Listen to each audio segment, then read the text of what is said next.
Hey everyone, it's your Almighty Wolf here, back again with another review, and today I'll be taking a look at She-Hulk, Attorney at Law, which is the 8th MCU show, and it stars Tatiana Maslany as Jennifer Walters, She-Hulk, who is a 6'7" superhuman Hulk, who is also a lawyer that specializes in superhuman-oriented cases. In this show, She-Hulk's origins are different from the comics. In the comics, Jen Walters, She-Hulk, gets shot in a mob hit and receives a blood transfusion from Bruce Banner. In this show, she gets into a car accident with Bruce Banner, and Bruce Banner's blood gets onto Jen Walters, making her the She-Hulk. She-Hulk is officially over. All 9 of the episodes are officially out, and you can watch them right now on Disney Plus. So, what did I think of She-Hulk Attorney at Law? Well, half of the people have been saying that the show is really amazing. It's just awesome. It's really dang good. And half the people have been saying it's really bad. It's the worst MCU show or MCU project ever, and it just completely mid. Well, I gotta say, guys, She-Hulk is, in my opinion, the weakest. I'd say the weakest MCU project yet. It's not bad, nor is it the best MCU series. I think there are things that really. There's some really good qualities to this show, yet there's also some really, really bad qualities to the show. So I'm gonna go on with the good qualities of the show. I really like the fact that this show really breaks the fourth wall, just like in the comics, and it does it in very interesting and unique ways that I really really like, and especially by the last episodes, which I don't want to give away till I probably do the spoiler review. It does it in a really cool and interesting way, and I really really like that. And I also really like that we get to see a lot of these really just awesome cameos. Wong, we get to see Wong, which I think it was in a couple episodes. Actually, was it a couple or one? I think it's probably one episode. We get to see Wong, Leapfrog. We get to see all these different, cameos, characters, and you get to see all these really just unique and cool characters in the show. Emil Blonsky is finally back as Abomination. We get to see, of course, I don't think this is a spoiler.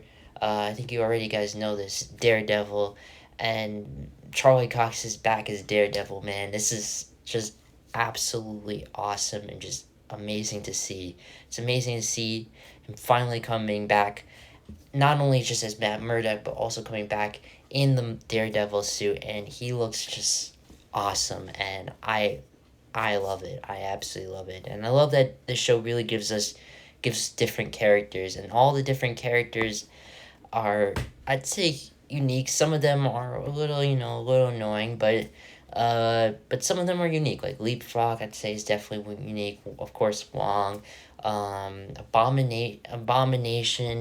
Even though he is goofy, yeah, a lot of people are going to criticize about that. I still liked him anyways. And I mean, in the end of this day, the show is a sitcom after all, so some of the things are not supposed to be taken overly serious at times. So, yeah. Um, what else is there? There's a lot of very unique, different characters, and I really like that they really introduced that. And I just like the fact that this series is 9 episodes. It's not really 6 episodes, which is pretty dang good, and I'm really just happy to really see that overall. Now, the things that I personally didn't like about the show is definitely the CGI. The CGI is it's not that good. It's not bad, but it's definitely not really that good. I don't like the CGI at all. It's very weird. It's just completely. I mean, I'm not a fan of She Hulk CGI. I mean, it's growing on me, but it's not bad. It's just not that. It's just not that good. And I mean, back in the day, like the CGI for Marvel really used to be like really good. Now the CGI has been kind of iffy recently, and She Hulk CGI is not really that great, and that's things I'm gonna criticize about that. I mean, and another thing I also really didn't like about the show is that it's not really, in my opinion, overly funny. I think the writing is very weak. In my opinion, the writing is the weakest part of the show, and even though there were some parts that I did giggle, I feel like the whole show was just very.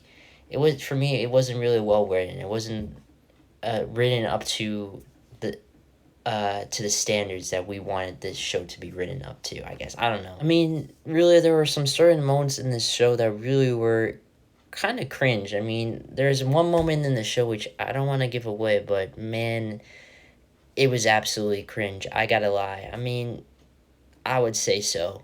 Very much a very cringe part. I think you guys already know what that part is if you've seen She-Hulk, but I'll talk about it in the spoiler reviews. But there's just a lot of very cringy dialogue and cringy things that just happen. Comedy's just very, very cringy. And yeah, I mean, sometimes that is that with most of the MCU movies right now.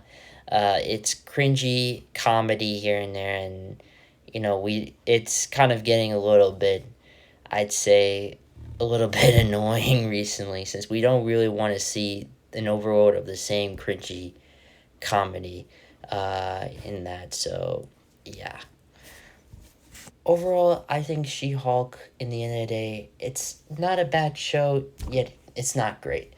It's definitely one of the weakest MCU projects, and this show really falls flat in terms of cringy dialogue and really bad writing, and the CGI, which is completely iffy. But I definitely like the fact that the show really broke the fourth wall, and it gave us really interesting and unique cameos and characters.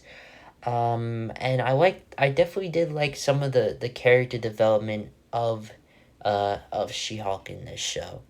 But yeah, I think there are ways to really improve in the second season, and I hope if they're ever going to do a second season, they can improve on the writing and the dialogue, and definitely the CGI, in my opinion. Like I said, it's not bad, but it's not great either, and that's why I'm going to give it a 7 out of 10. Hopefully you guys enjoyed the video, and peace.